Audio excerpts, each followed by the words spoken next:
I mean, think about it. Every multi-platinum song has the N-word at least 12 times in it. You think about it. And then when they come up to the Grammys, this just makes me really mad. They come up to the Grammys holding their CD, and they walk up to the mic and say, "Oh, well, I gotta thank God for all this. Oh, God, thank you so much." You think God's the one who put those cuss words on there? You think He's the one who's talking about women like that? You know what He should be saying? "Oh, well, I gotta give all credit to Satan. I thank Satan so much because these lyrics would have came nowhere without Satan."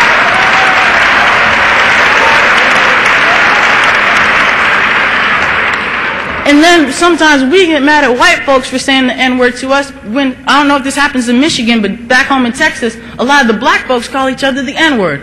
"Yo, what's up, my N? You my favorite N." And then y'all get mad at the white folks because you say it on every rap CD, and we call each other that. That just really burns me up. And another thing, why again do we want to become like these gangster rappers? We want to wear the same clothes that they do. We want to we even know every cuss word that's used in every context in every album that they let out. And some of us even want some of the bling bling that they have. Think about it, almost every rapper you see on any show has a big cross made of nothing but diamonds. Well, let me ask you a question.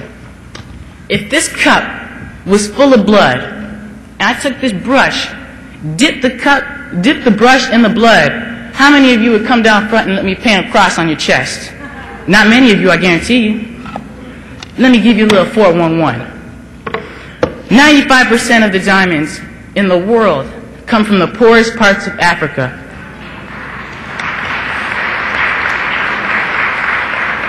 Where they send children, your ages and mine, down in rat holes to go get those diamonds. And just in case the ground were to collapse on them, they had a rope tied around their waist. That rope wasn't used to save them. When the ground collapsed on that body, they'd use the rope to pull the body out, walk over to the body and pry open his hands to see if he was holding a diamond. That's why those diamonds you see on TV are called blood diamonds. Why waste your time and energy when you can come down front and get some free blood? It's a lot cheaper, I guarantee you. Nobody can compare it to the legacy that Dr. King made. Not only did he influence the African American society, but he impacted the whole world. And why? Because his service was built on greatness. But oh, we've come a very long way.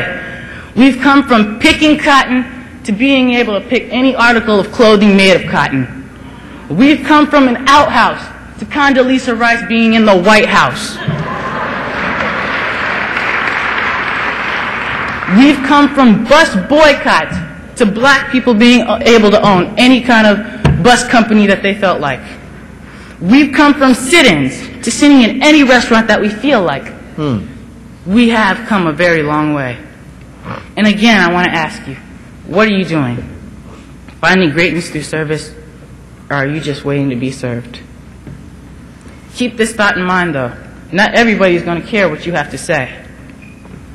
Some people resent anybody who wants to do something right. My daddy calls them snakes. And let me share a story with you.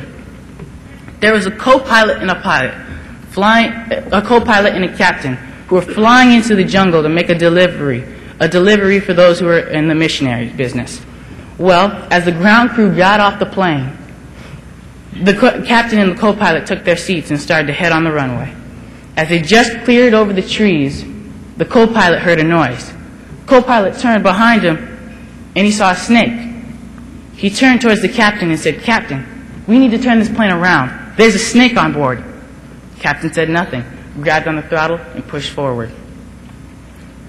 Co-pilot, looking alarmed, said, "Captain, maybe you didn't hear me. There's not an itty-bitty snake on board. There is a snake on the plane. We need to turn this plane around to get ground crew on." Now they're at 5,000 feet. Co-pilot pushes on the throttle. Now they're at 10,000 feet. The snake starts to move towards the captain's seat. Captain does nothing. He just grabs on the throttle and pushes forward. Now at 15,000 feet. The co-pilot's watching the snake's every single move. Co-pilot unbuckles his seatbelt, walks over to the snake, kicks it. But sure enough, it was dead. The co-pilot looked at the captain and said, "Sir, I'm getting an inclination that you already knew the snake was going to die." First time the captain spoke, the captain said, "Son, I've been flying planes most of my life, and the one thing I've known is snakes can't live at high altitudes." And trust me, you guys, we're going to have a lot of snakes in our life.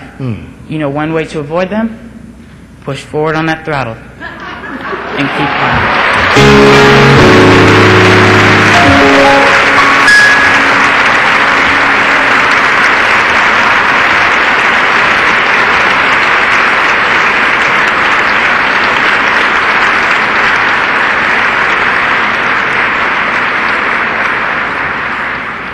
Thank you for allowing me to preach or share my testimony on Dr. King Day. But let me just leave you with the song.